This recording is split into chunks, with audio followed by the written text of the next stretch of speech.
오늘도 우리에게 생명 주신 하나님을 찬양하겠습니다. 찬송가 379장 찬양하겠습니다.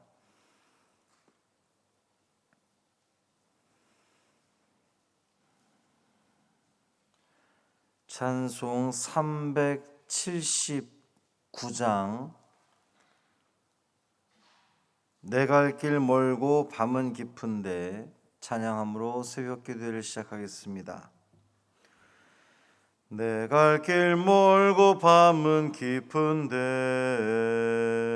빛 되신 주 저 본향집을 향해 가는 길 비추소서.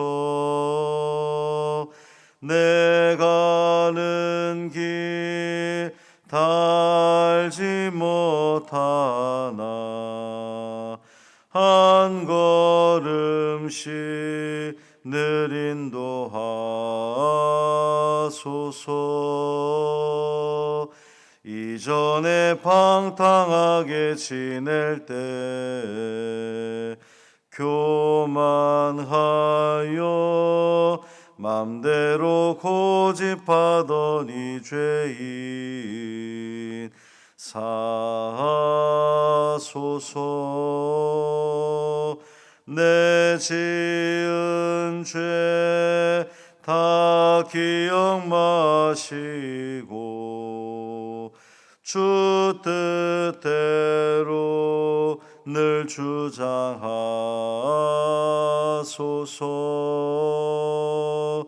이전에 나를 인도하신 주 장래에도 내 앞에 험산 출령 만날 때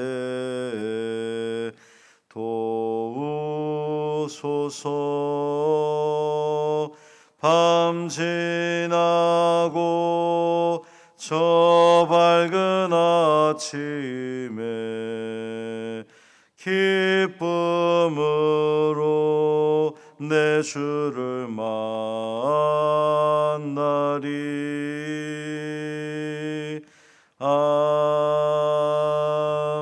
아멘. 사도신경으로 우리의 신앙을 고백하겠습니다. 전능하사 천지를 만드신 하나님 아버지를 내가 믿사오며 그 외아들 우리 주 예수 그리스도를 믿사오니 이는 성령으로 잉태하사 동정녀 마리아에게 나시고 본디오 빌라도에게 고난을 받으사 십자가에 못 박혀 죽으시고 장사한 지 사흘 만에 죽은 자 가운데서 다시 살아나시며 하늘에 오르사 전능하신 하나님 우편에 앉아 계시다가 저리로서 산 자와 죽은 자를 심판하러 오시리라. 성령을 믿사오며 거룩한 공회와 성도가 서로 교통하는 것과 죄를 사하여 주시는 것과 몸이 다시 사는 것과 영원히 사는 것을 믿사옵나이다. 아멘. 에스더 6장 4절부터 9절까지 말씀입니다.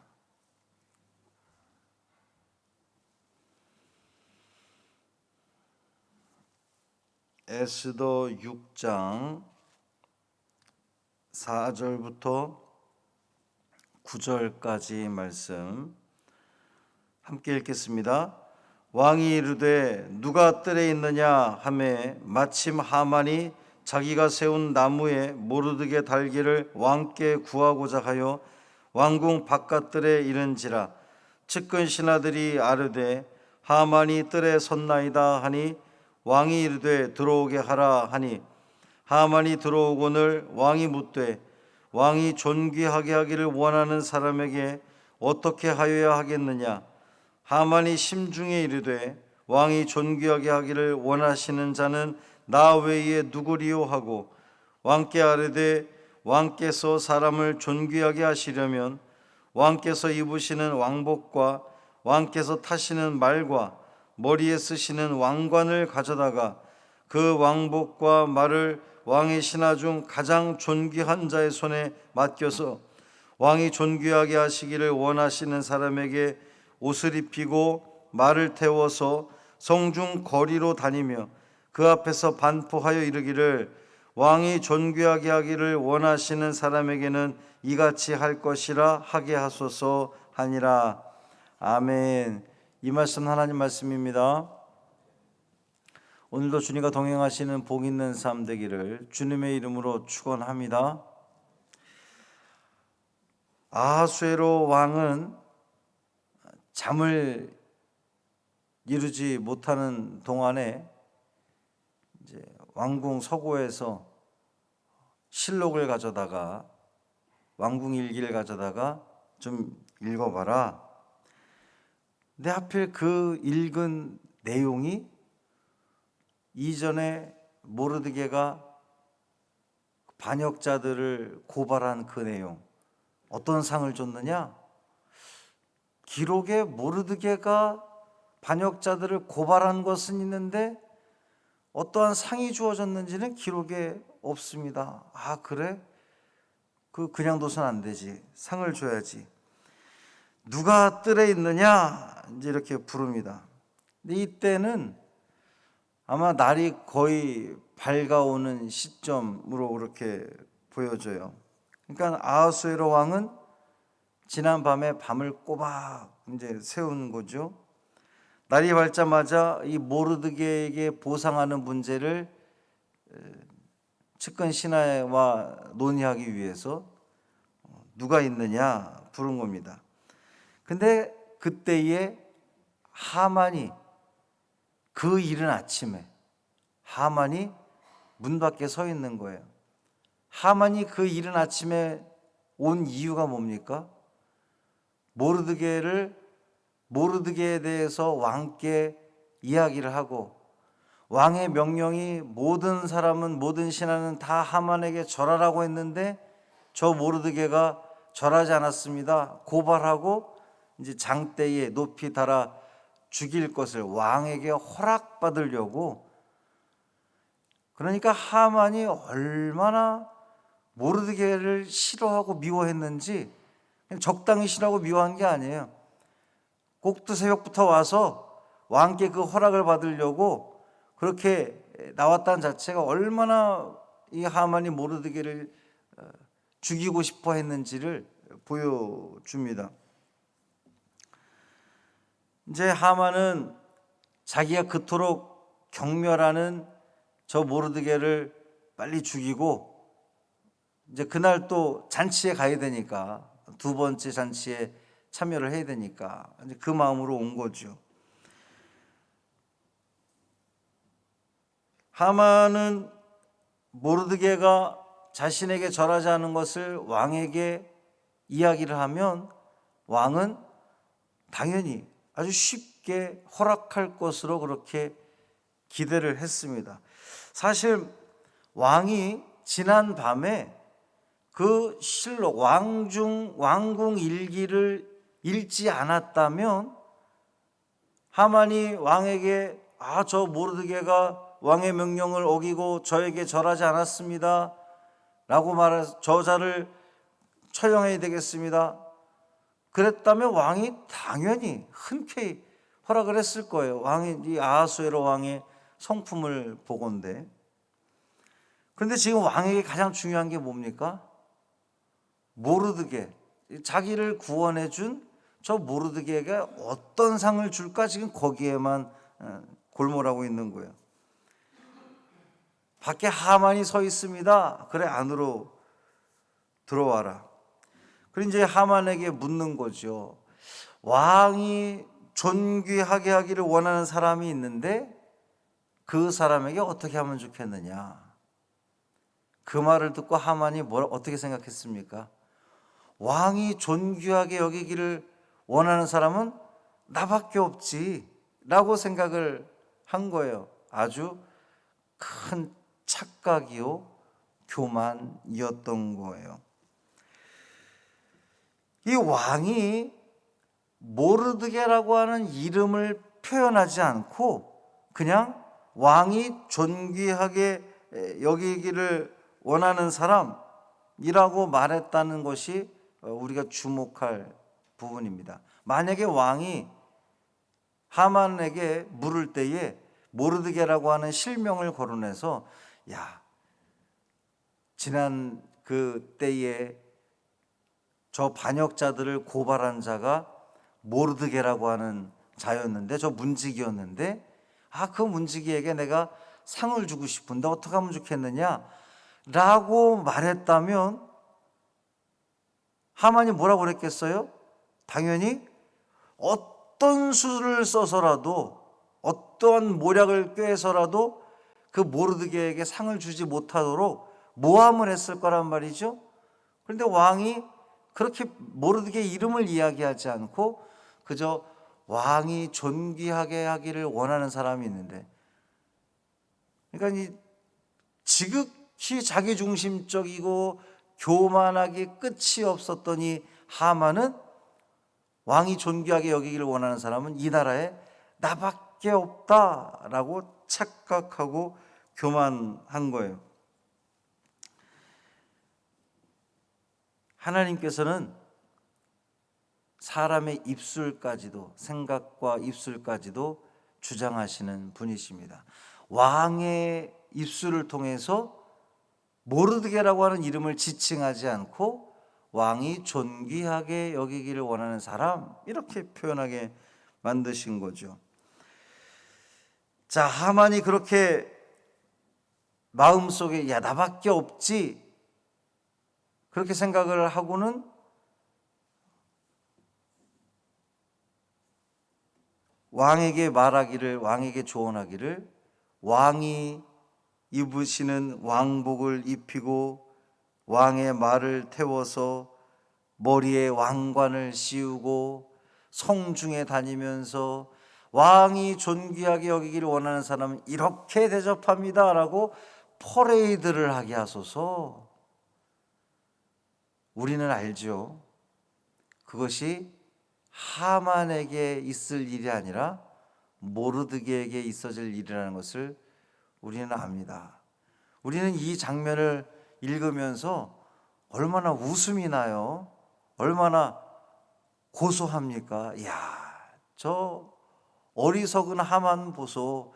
자기가 죽이겠다고 그렇게 지금 몰두해 있는 모르드게를, 결국 그것이 다 모르드게에게 갈 것인데 그것도 모르고 지금 하만은 왕에게 조언을 하는 거예요. 사실 하만으로서는 더 이상 기대할 것 없을 만큼 최고의 자리에 올랐어요. 왕이 신임하죠. 왕후가 자기만 왕과 함께 잔치에 초대하죠. 자, 이제 하만이 부족하다고 생각하는 것은 왕으로부터는 충분히 인정을 받았는데 모든 신하, 모든 백성으로부터 존귀하게 되기를 이 하만은 지금 원했던 거예요. 최고의 명예를 얻고자 했던 겁니다.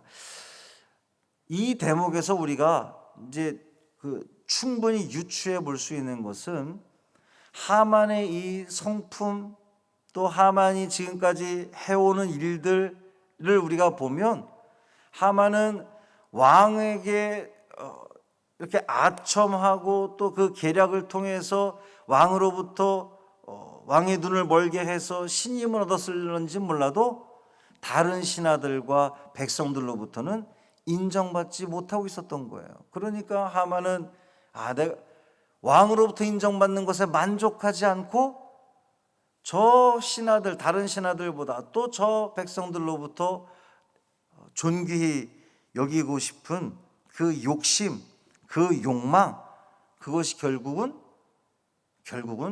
자기의 그 파멸로까지 이어지게 된다는 겁니다.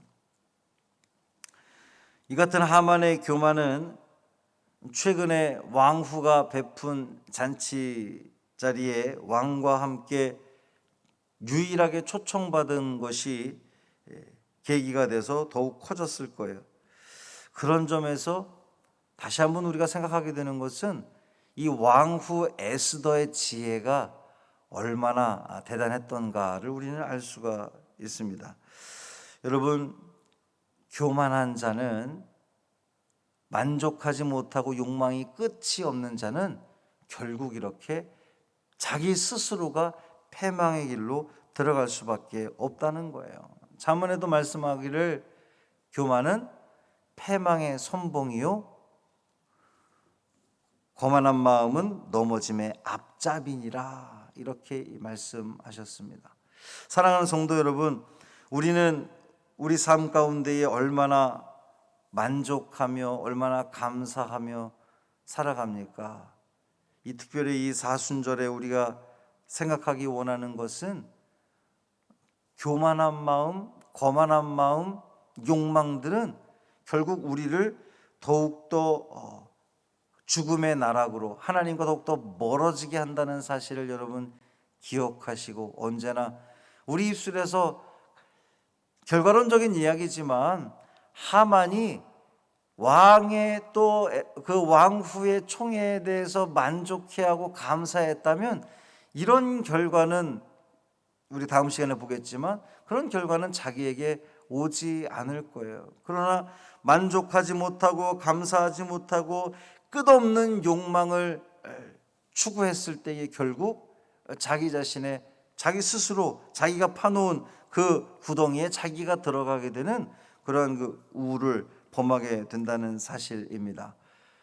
이 사순절 기간 동안 우리는 더욱더 나를 낮추고 겸손히 주님 앞에 엎드리는 우리가 되기를 원합니다. 나는 죄인입니다. 나는 할 수 없습니다. 그러나 주님께서 나와 함께 하실 때에 나는 만족합니다. 나는 주님이 나와 함께 하시는 것만으로도 충분합니다 라고 하는 그 믿음의 고백 가운데에 살아간다면 우리는 입술에서 감사가 끊이지 않을 것이고, 감사가 끊이지 않는 자는 하나님께서 인도해 주시는 더 귀한 풍성한 은혜를 누리게 될 줄 믿습니다. 오늘도 그 모든 은혜를 누리는 복 있는 삶 되기를 주님의 이름으로 축원합니다. 살아계신 아버지 하나님, 감사합니다. 참 하만의 어리석음, 사실은 하만의 어리석음보다 우리 인간들의 어리석음을 다시 한번 보게 됩니다. 감사하지 못하고 끝없이 욕망을 추구했을 때에 결국 얼마나 악한 길로, 또 얼마나 추락의 길로 떨어지는지를 우리는 다시 한번 확인하게 됩니다. 주님, 이 사순절에 예수 그리스도께서 걸어가신 그 낮은 길, 험한 길, 겸손의 길, 당신을 낮추는 그 길, 우리도 따라서 걸어가게 하여 주옵소서. 교만에서는 절대로 쓰임받을 수 없으며, 교만에서는 절대로 하나님이 주시는 복을 누릴 수 없다는 것을 기억하게 하여 주옵소서. 우리 욕망을 누르지 않고는, 욕망을 포기하지 않고는 절대로 하나님의 영광을 드러낼 수 없음을 다시 한번 기억하게 하여 주옵소서. 늘 주님께서 주신 그 은혜에 감사하며 입술로 찬양하며, 그래서 우리의 입술 가운데 감사와 찬양이 끊이지 않을 때에 우린 이 삶에 만족하고, 또 이 삶 가운데에 주님이 주신 은혜를 고백하면서 정말 기쁨 가운데 행복한 삶을 살아가게 되는 것을 우리 다시 한번 기억하게 하여 주옵시고, 오늘 우리에게 주어진 이 하루, 그 모든 삶에 대하여 하나님 감사합니다. 주님 영광 받으시옵소서. 만족합니다. 행복합니다. 입술로 고백하고 그것이 실제로 우리의 삶의 행복으로 이어지는 귀한 은혜를 누리게 하여 주옵소서. 하나님, 코로나가 지금 너무도 심각합니다. 주변에 확진자가 너무도 많이 발생하고 있습니다. 교회에도 그렇습니다. 주님, 확진된 우리 성도들, 우리 식구들 주님 붙들어 주옵시고 잘 이기게 하여 주옵시고, 정말 그냥 감기처럼 잘 넘어갈 수 있도록 은총을 베풀어 주옵소서. 특별히 간절히 원하기는 우리 기저질환이 있는 성도들 있습니다. 주님, 큰 타격 없이 잘 넘어갈 수 있도록 붙들어 주옵시고, 특별히 이 기간 동안 더욱더 말씀 가운데 무장하며 하나님을 바라보며 그동안이 우리가 누렸던 일상의 삶이 얼마나 고맙고 감사했던가 다시 한번 고백하며 정말 믿음의 한 길을 걸어가는 우리 귀한 당신의 백성들 되게 하여 주옵소서. 우리 주 예수 그리스도의 이름으로 축복하며 기도합니다. 아멘. 하늘에 계신 우리 아버지여, 이름이 거룩히 여김을 받으시오며 나라가 임하시오며 뜻이 하늘에서 이루어진 것 같이 땅에서도 이루어지이다. 오늘 우리에게 일용할 양식을 주시옵고 우리가 우리에게 죄 지은 자를 사하여 준 것 같이 우리 죄를 사하여 주시옵고 우리를 시험에 들게 하지 마시옵고 다만 악에서 구하시옵소서. 나라와 권세와 영광이 아버지께 영원히 있사옵나이다. 아멘.